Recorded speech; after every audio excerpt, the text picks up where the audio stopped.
Hi everyone, I'm the Tax Pro, and today I am going to walk you through splitting an expense between multiple different accounts.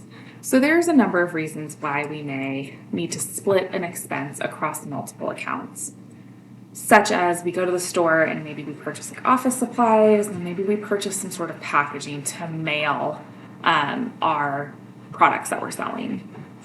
There's a couple of different ways that we can do this.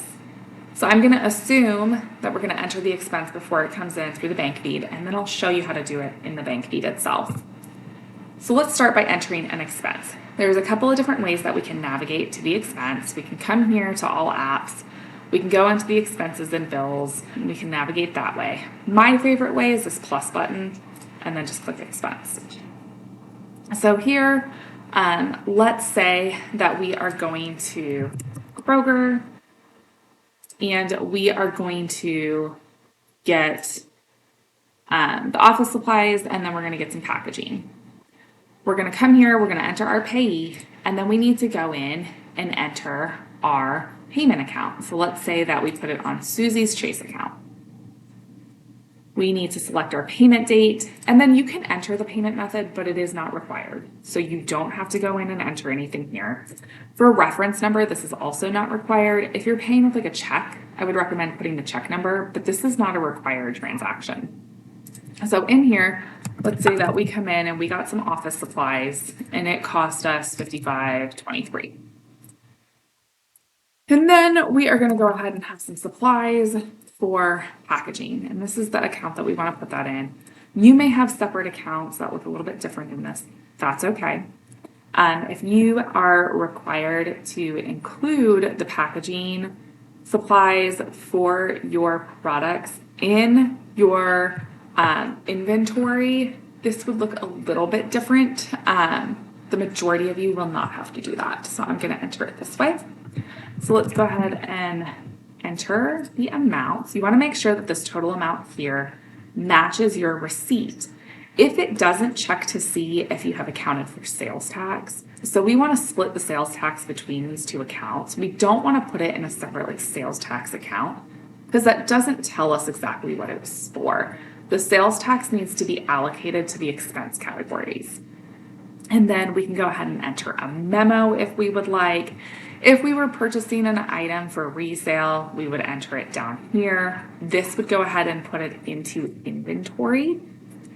And then right here, we can add an attachment. Maybe we scan a receipt or something along those lines. We can then go to save, we can save and close, or we could save and new if we want to enter an additional expense afterwards. So that's how we do it before it comes in through the bank feed.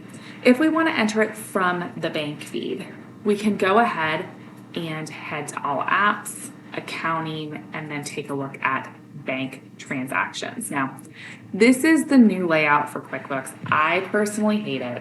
I will show you both ways. I will show you on the previous version, but first I'll show you on the new version. So let's say right here that this Intuit expense, let's say that this was really a software fee, but then we also had a payment processing fee in here. So we're going to come down here and we are going to say we want to split this. So we're going to click on split. And when we click split, it is going to give us the ability to put it into multiple different categories. So let's say that we're going to do software. Nope, we don't have a software account. That's okay. Oh, I'll just do office supplies. Enter software. So let's say $25 of this is software. And then you'll notice if we come down here, it is saying you've only entered $25, but the original amount was this $36.22. You need to go figure out where this $11.22 came from. And so it's not going to let us enter until the total matches the actual bank feed. So we can come in here and we can put payment processing fees, and then we could just, put fee associated with deposit or something along those lines. And then we can have 11.22.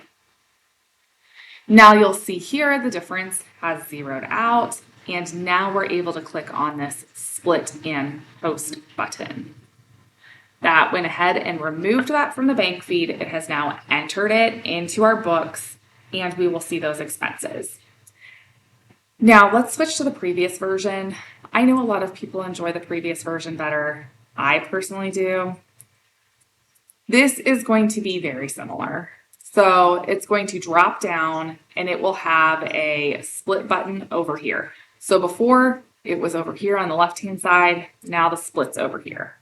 It's going to pull up a very similar looking platform where we can enter who we paid.